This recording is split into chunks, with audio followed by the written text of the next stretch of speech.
लोकसभा निवडणुकीच्या पार्श्वभूमीवर भास्कर जाधवांचा जनतेशी संवाद, कार्यकर्त्यांना लिहिलं भावनिक पत्र। भास्कर जाधव काय बोलणार याकडे लक्ष।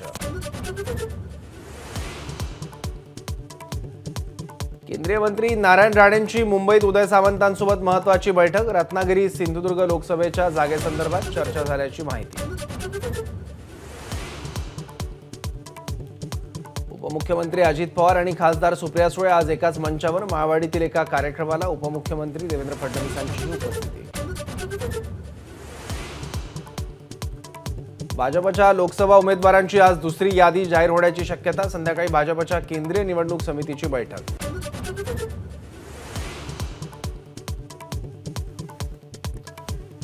आचारसंहिता लागण्यापूर्वीच केंद्रीय निवडणूक आयुक्त अरुण गोयल यांचा राजीनामा, 3 वर्ष आधीच राजीनामा दिल्यानं खळबळ।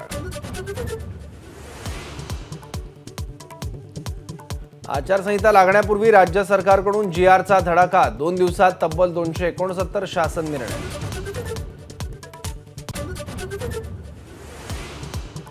पुणे विमानतळाच्या नव्या टर्मिनलचं आज पंतप्रधानांच्या हस्ते ऑनलाईन उद्घाटन, तर कोल्हापुरातील विमानतळाचं मुख्यमंत्री शिंदे करणार उद्घाटन।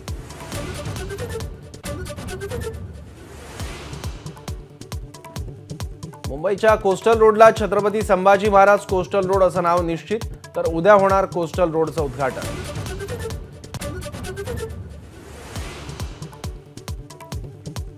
मध्य आणि हार्बर रेल्वे मार्गावर आज मेगा ब्लॉक, विविध अभियांत्रिकी आणि देखभालीची कामं पूर्ण करण्यासाठी ब्लॉक।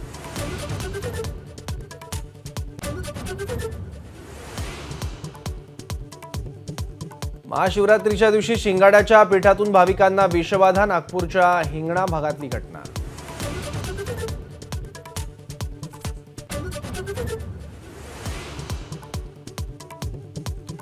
नागपुरात विक्रीसाठी आणलेली 1500 किलो सडलेली सुपारी जप्त, नागपूर पोलिसांची कारवाई।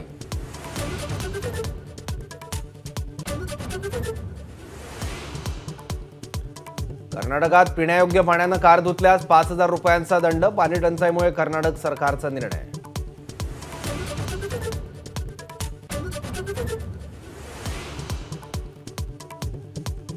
चेक रिपब्लिकची क्रिस्टिना पिस्कोवा ठरली मिस वर्ल्ड 2024, मुंबईतील जिओ वर्ल्ड कन्व्हेन्शन सेंटरमध्ये सोहळा संपन्न, तब्बल 28 वर्षांनंतर हा सोहळा भारतात पार पडला।